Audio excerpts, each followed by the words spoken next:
نقطه‌ای که روی میز مونده، میگه از این خونه داری میری. ضد حالم نزن که بد حالم، تو با رفتن حالمو میگیری.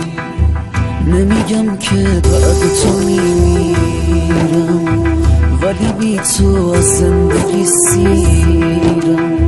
دستای من به لرزه میافته، چمدونت رو از تو میگیرم. تک درخته دلم که امشب سوخت.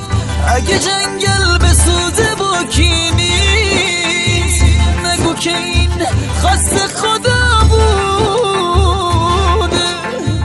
خدا هم از کار تو راضی نیست. من نمازشگر موت بودم، رفتی و موت کوتاه کردی. دوست نداشتم این وقت تو چشماشی، شال قرمز روی سرت کردی. آرزومه عشق توی دنیا با شال قرمز عکسینم داده.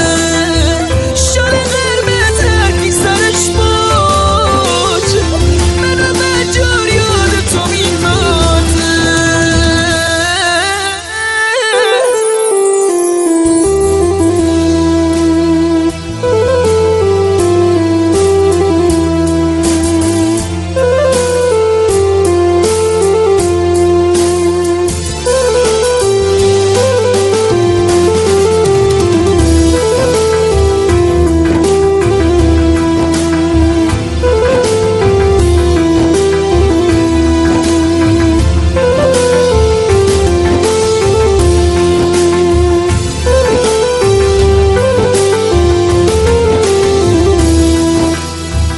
رنگای چیخ تو زوغمون میزد، کیف و کفش و شال تو قرمز شد.